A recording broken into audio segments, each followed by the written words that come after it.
Ka-coffee, magandang araw po sa inyo, Luzon, Visayas at Mindanao at sa mga ka-coffee natin abroad, magandang araw po sa inyo. Ay, nag-issue na po ng warrant of arrest laban dito kay Sara Diskaya. Kala ko Sara Duterte na no?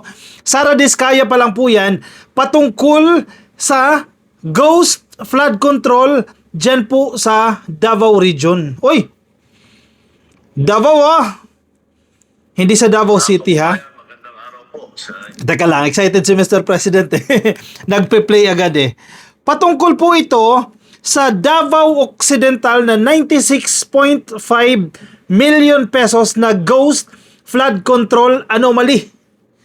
Biruin mo yan 96.5 million pesos ghost project. Ibig sabihin, pinaghati-hatian nila Sara Diskaya at ng kanyang mga kasabwat itong napakalaking halaga na ito. Saan nyo dinala yung pera? Diyan sa Davao Occidental. Actually, pangalawang batch pa lang yan, ka-coffee. Kasi yung first batch, diyan sa Mindoro yan Yung second batch, yan sa Davao Occidental. Pansinin ninyo, yung mga inuuna, ito yung mga ghost flood control projects. Yung talagang hindi nag-i-exist yung project. Pero binabayaran ng gobyerno. Paano nakakalusot yan? Sa buwatan. Mula sa regional manager, sa district engineer, even yung nasa finance, yung PMO, yung project monitoring office, lahat sila nagkakasabwatan. Kaya nababayaran. Kasi napakahirap maglabas ng pera sa gobyerno. Pero lahat nga, parte na. Naging sindikato na sila. Ka-coffee, ang gulo-gulo naman dyan Ang gulo-gulo naman ng gobyerno ni Marcos, bakit nagganyan? Puro nakawan. Ka-coffee, maganda na to na nabubulgar. Kasi matagal nang nangyayari yan.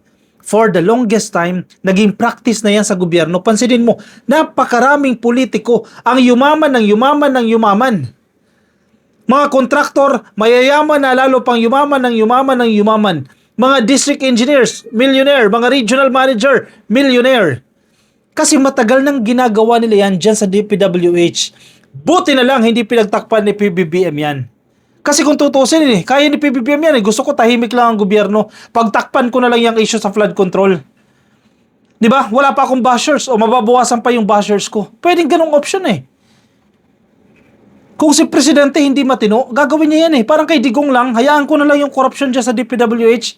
Kasi systemic na yan. For the longest time, nandiyan na yan, hayaan ko na yan. Di ko na masosolve yan. Kung ganyan ang isip ni PBBM, gaya ng isip ni Digong, habang buhay na tayong maghihirap dahil sa nakawan. Mangyayari at mangyayari at mangyayari ang nakawan na yan. Biruin mo Ghost flood control projects, magre-release ang gobyerno ng 96.5 million pesos sa wala kang nakita na ghost flood control projects. Lalo na sa mga probinsya. Mahirap ma-monitor sa probinsya. Hindi naman ganun ka-transparent as compared, in fairness, dito sa Metro Manila. Pero meron pa rin mga ghost flood control projects dito. Kung hindi ghost, mga substandard. Halimbawa sa Nabotas. Diba?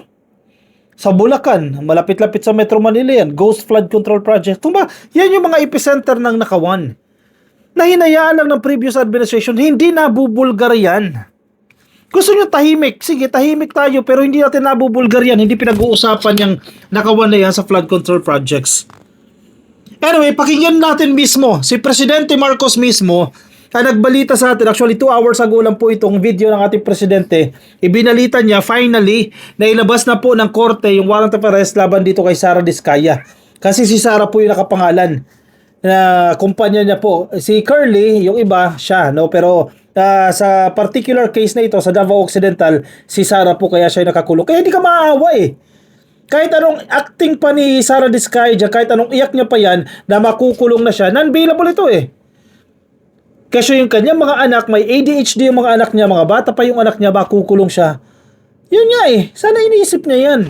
Bago siya nag-engage into this kind of scam, makipagsabuatan sa mga district engineers. Inisip niya sana yung mga anak niya, di ba? Mayaman naman siya Pwede siyang kumuha ng project sa pribado. Pwede naman sa DPWH, wag naman yung ganito. Gahaman, papayag siya, papagamit niya yung pangalan niya. Papagamit niya yung kumpanya niya para sa ghost flood control projects, di ba? Yan yung consequences ng kanyang ginawa. Anyway, pakinggan natin yung sinasabi ng ating Presidente. Mga kababayan, magandang Magandang araw po sa mga kababayan, magandang araw po sa inyo lahat. Meron lang po akong update tungkol sa iba't ibang kaso tungkol sa flood control na mga problema sa mga iba't ibang kontrata. Ipapabot ko po sa inyo na ang 96.5 million na Ghost Flood Project sa Davao Occidental, naglabas na ng warrant of arrest ng korte laban sa 10 pangunahing sangkot dito sa anomalyang ito. Ang mga akusado ay nahaharap sa kasong graft at malversation. Ito pong mga kasong ito, hindi po bailable ito. Hindi pwedeng bayaran ang kanilang para sila makalabas sa kulungan. Kabilang na po rito si Sara Diskaya, na sa kasalukuyan ay nasa kustodiya ng NBI. Bukod dito, may 8 opisyal pa ng DPWH ang nagpahayag na kagustuhan nilang sumuko. Ito po ay patuloy namin ang gagawin at simula lang po ito at patuloy namin imbestigahan at kakasuhan lahat po ng may kinalaman sa mga iskandalo na nakikita natin sa mga flood control project. At titiyakin po natin na hindi lamang sila ay makakasuhan, kundi maibalik ang pera ng ating mga binayad ng ating mga kababayan ay ibalik sa kaba ng ating bansa. At maraming salamat po at magandang araw po sa inyo. Okay, sige. Ang presidente gabi na nagtatrabaho pa, di ba? Napakasipag ni PBBM in fairness, ha? Anyway, sige, hindi yan ang pag-uusapan natin. Sabi niyo, weak yung presidente. Kailan niya binulgar yan? July, di ba? So na. Binulgar niya yan, July, August, September, October, November, December. 5 months. Sa loob lamang po ng 5 months, ilan na yung nakakulong? Weak leader yan, ha? Sa loob lamang po ng 5 months, ilang millions of pesos na ang nababawi ng gobyerno. Weak leader pa yan. Di ba? Sa loob lamang ng 5 months, malalaking tao in the coming days, baka bago pa magpasko, makukulong na. Halimbawa, Eric Yap. Halimbawa, yung mga senador dyan, makukulong daw bago magpasko. Umaasa tayo na mangyayari yan. Weak leader pa yan, ha? Yung sinasabi ninyong weak leader, napasuko agad si Sara Diskaya. Kung tutusin, billionaire yan, kung hindi trillionaire, si Sara Diskaya, pwedeng magtaguyan, gayahin niya yung ginawa ni Zaldico. Marami siyang pera, marami siyang salapi. Pwede niyang gawin yan eh. Magtago siya. Pero, tino mo ginawa ni Sara Diskaya? Si PBBM pala nag-announce, lumapit na siya mismo. Sumuko na siya mismo sa NBI. Even without the warrant of arrest. Even na hindi pa nare-release ng korte yung kanyang warrant of arrest. In fact, kahapon, nakita ninyo, di ba, lumabas siya ng NBI kasi nga, tagal ng warrant of arrest, hindi pa lumalabas ha. O, ngayong araw lumabas na, o ngayon nasa kustodiya na. That's one. Second, mga opisyal ng DPWH na kinasuhan, nagpakita na agad ng intent na susuko kami. Ang punto ko, si PBBM, meron siyang convincing power. Si PBBM pinagkakatiwalaan nitong mga opisyal na to ng DPWH and even contractors gaya ni Sara Diskaya. Susuko kami. Gusto namin ma-resolve yan. Susuko kami. Gusto namin tulungan ng gobyerno. Susuko kami para matigil na yung talamak na korupsyon once and for all. Bagamat hindi totally matatapos yan, kahit papano, maituro natin yung malalaking tao na sangkot dyan sa anomalya na yan. Kasi millions of pesos, billions of pesos na para sana sa taong bayan, projects sana para sa taong bayan, ang ninanakaw nitong mga hinayupak na politiko. Mga kontraktor, mga opisyal ng DPWH at ng iba pa. Di ba? Ito na yun. Ito na yung krusada o presidente na natin mismo. Walang presidente sa previous administrations ang naglakas ng loob na wala na akong pakialam kung masisira man ang imahe ng aking administrasyon. Kung tatatak sa isip ng tao na during my administration, dito na bulgar yung talamak na korupsyon na yan. Walang presidente ang nakaisip niyan. Walang kahit na sinong presidente ang nakagawa niyan. Siyempre, kung ikaw ay presidente, kailangan mong protektahan yung term mo. Kasi ayaw mo na in the future, maaalala yung administrasyon mo na naging talamak ang korupsyon. Ayaw mo niyan eh. Kampante ka na lang kahit pagtakpan mo pa yan. Hayaan mo na lang yan gaya ng ginawa ni Digong. Pero si PBBM, sinugal niya yung kanyang capital, yung kanyang political capital. Wala na akong pakialam, i-bash ninyo ako, i-bash ninyo ang mga Marcos, pero kailangan matigil ito, kailangan mabulgar yan. Kung tutuusin, pwedeng nanahimik na lang siya dyan. Kung tutuusin, pwedeng prinotektahan niya na lang ang karir ni Sandro Marcos. Kasi pwede, masisira yung Marcos eh. Kasi administration ni Marcos, yan, nabulgar lahat ng korupsyon. Baka yung susunod na henerasyon ng Marcos, hindi na iboto. Pero walang pakialam ang presidente dyan. Ginawa niya kung ano yung tama. Kasi kung hindi nagagawin yan, magpapatuloy at magpapatuloy lang yung ganitong klase ng korupsyon na namamayagpag po sa gobyerno. Weak leader lang nakaisip niyan. Weak leader ha? Tignan niyo yung weak leader nyo. Na sinasabi niyo yung weak leader. 5 months. May resulta. July, inanunsyo niya. Mahiya naman kayo sa mga pagmumukha ninyo. Sa harap ng mga congressman at ng senador, mahiya naman kayo. July ha?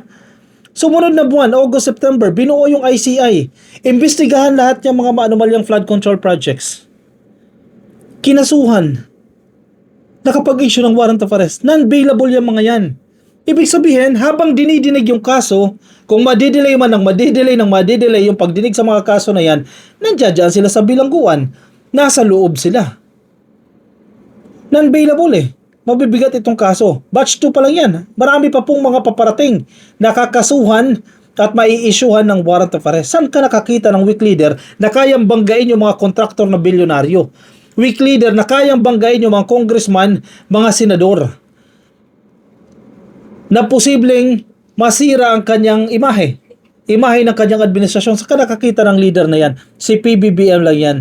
Ikumpara ninyo, actually, sabi nga ng mga netizens hindi mo na kailangan ikumpara kay Digong ang administrasyon ni PBBM dahil napakalayo po ng administrasyon na ito ni PBBM sa administrasyon ni Digong. Now, moving forward, ano mangyayari? Nakakulong na yung mga yan. Pero hindi pa lahat marami pa po hindi nakakulong. Next year, magfo-focus na po ang DPWH sa construction ng mga projects. Yung mga natenga po ng mga projects, mga iniwan na projects, kasi wala na raw pondo, pinabayaan, itutuloy. Finally. Sinabi na po sa amin yan ni Secretary Vince Dizon. Tama na yan. Itong mga issue na yan, tama na yan. We have to do our job. Magtrabaho tayo. Gawin natin yung mga napabayaan na projects. Kung mapapansin ninyo, apektado ang ekonomiya dahil sa expenditure o sa public spending, sa paggastos ng gobyerno kasi pinatigil yung ibang projects. Wala tayong magagawa dyan. Kaya sa waldasin yan, nanakawin lang at nanakawin yan. So itigil yan. Now, next year, tuloy-tuloy na po tayo sa mga DPWH projects. Kailangan natin gawin yan dahil magsasuffer din ang taong bayan dyan. Itutuloy na po yan. Yan po ang commitment ng DPWH. Alam nyo yung Maharlika Highway? Simula Luzon, Visayas hanggang Mindanao. Di ba ang daming mga sirang kalsada dyan, lalo na dyan sa Quezon, Sorsogon, dyan sa Samar area. Aayusin po yan ng DPWH. Luzon, Visayas hanggang Mindanao, matapos po yung kalsada na yan. Mapaganda yung Maharlika Highway na yan na napakahaba. At yung mga naiwan na ospital, mga naiwan na classroom, farm to market roads, hindi tinapos kasi wala ng pondo, tatapusin po yan ng DPWH simula po next year. Sana! Huwag niyong pag-initan si Secretary Vince Dizon. Sana. Kasi pansinin niyo, yung grupo nila Amy Marcos, kapag dikit kay PBBM, binabagbag nila. Tama ba yung term dyan? Binibengbang nila. Puputaktiin nila. Kagaya ng ginawa nila kay Secretary Amena Pangandaman. Ngayon si Secretary Vince, alam nila dikit kay PBBM, alam nila masipag, alam nila asset kay PBBM. Tinitira nila ng tinitira si Secretary Vince Dizon. Umalis yan dyan sa DPWH.